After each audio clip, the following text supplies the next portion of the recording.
ಈಗ ಕಳೆದ ಒಂದು ವಾರದಿಂದ ಬಿಗ್ ಬಾಸ್ ಮನೆಯಲ್ಲಿ ಮೊಬೈಲ್ ಯೂಸ್ ಮಾಡ್ತಿದ್ದಾರೆ ಅಂತ ಹೇಳಿ ಕೆಲವು ರೂಮರ್ಸ್‌ಗಳು ಹಬ್ಬುತ್ತಿದ್ವು. ಸೊ ಅದ್ರ ಜೊತೆಗೆ ಸಂಗೀತ ಅವರು ಬೆಡ್ ಮೇಲೆ ಕೂತಿರ್ತಾರೆ. ಸೊ ಅವರ ಹಿಂದೆ 2 ಚಾರ್ಜರ್‌ಗಳನ್ನ ಹಾಕಿರ್ತಾರೆ. ಬಟ್ ಆ ಚಾರ್ಜರ್ ಯಾವುದಕ್ಕೆ ಕನೆಕ್ಟ್ ಆಗಿದೆ ಅಂತ ಹೇಳಿ ಆ ಫೋಟೋದಲ್ಲಿ ಕ್ಲಾರಿಟಿ ಇರೋದಿಲ್ಲ.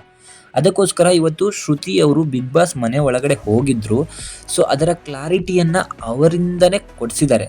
ಸೊ ಇದು ಒಂದು ಒಳ್ಳೆಯ ಬೆಳವಣಿಗೆ ಅನ್ಬೋದು. ಯಾಕಂದ್ರೆ ಜನಗಳು ಬಿಗ್ ಬಾಸ್ ಅನ್ನ ಬೇರೆ ಬೇರೆ ರೀತಿಯಲ್ಲಿ ಅರ್ಥ ಮಾಡ್ಕೊಂಡಿದ್ದಾರೆ. ಕೆಲವರು ಇದು ಫೇಕ್ ಗೇಮ್ ಅಂತಾರೆ, ಕೆಲವರು ಇದು ಸ್ಕ್ರಿಪ್ಟೆಡ್ ಅಂತಾರೆ, ಕೆಲವರು ಇದು ಸರಿಯಾಗಿ ಆಡಿಸ್ತಿದ್ದಾರೆ ಅಂತ ಕೂಡ ಹೇಳ್ತಾರೆ. ಆದ್ರೆ ಕೆಲವರು ಟ್ರೋಲ್ ಪೇಜಸ್‌ಗಳು ಅಥವಾ ಕೆಲವು ಜನ ಇದ್ದಾರೆ. ಸೊ ಆ ಫೋಟೋನ ಎಡಿಟ್ ಮಾಡಿಬಿಟ್ಟು ಅಲ್ಲಿ ಮೇಲ್ಗಡೆ ಬರೀತಾರೆ. ಸೊ ಇದು ಒಂದು ಫೇಕ್ ಗೇಮು, ಮೊಬೈಲ್ ಚಾರ್ಜರ್ ಇಟ್ಕೊಂಡಿರೋ ಮನೆಯಲ್ಲಿ ಮೊಬೈಲ್ ಇರೋದಿಲ್ವಾ ಅಂತ ಹೇಳಿ ಕೆಲವು ಕಡೆ ಟ್ರೋಲ್ ಆಗ್ತಾ ಇತ್ತು. ಸೊ ಇವತ್ತು ಶ್ರುತಿ ಅವರು ಮನೆಗೆ ಬಂದು ಅದರ ವಿಚಾರವನ್ನ ಅಲ್ಲಿರುವಂಥ ಸ್ಪರ್ಧಿಗಳಿಗೆ ಹೇಳಿದ್ರೆ ಅವರು ಕಾಮಿಡಿ ಅಂತ ಹೇಳಿ ತಗೊಂತಾರೆ.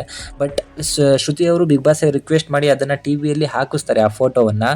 ಆಮೇಲೆ ಬಿಗ್ ಬಾಸ್ ಮನೆ ಮಂದಿ ಅದನ್ನ ನಕ್ಕುಬಿಟ್ಟು ಅಲ್ಲಿಗೆ ಹೋಗ್ಬಿಟ್ಟು ಅವೆರಡು ಚಾರ್ಜರನ್ನ ತಂದು ಎಲ್ಲರ ಮುಂದೆ ವಿನಯ್ ಅವರು ಹೇಳ್ತಾರೆ ಇದು ನನ್ನ ಟ್ರಿಮ್ಮರ್ ಚಾರ್ಜರ್ ಅಂತ. ಹಾಗೆ ಮೊಬೈಲಿನ ಚಾರ್ಜರ್ ಇತ್ತಲ್ವಾ, ಅದು ಮೇಲ್ಗಡೆ ಅಂತಹ ಡುಬ್ ಇದೆ ಅಲ್ವಾ, ಅದು ಮಾತ್ರ ಮೊಬೈಲ್ ಚಾರ್ಜರ್. ಬಟ್ ಅದಕ್ಕೆ ಇರುವಂತಹ ವೈರ್ ಬಂದ್ಬಿಟ್ಟು ಅದು ಟ್ರಿಮ್ಮರ್ ಚಾರ್ಜರ್ ಆಗಿತ್ತು ಅಂತ ಹೇಳಿ ಮೈಕಲ್ ಅವರು ಅದು ನಂದು ಅಂತ ಹೇಳಿ ಒಂದು ಕ್ಲಾರಿಟಿಯನ್ನ ಕೊಡ್ತಾರೆ. ಸೊ ವಿನಯ್ ಅವರು ಕೂಡ ಯಾರಪ್ಪ ಇದನ್ನ ಮಾಡಿದ್ದು ಅಂತ ತಲೆ ಮೇಲೆ ಚಚ್ಕೊಂತಾರೆ.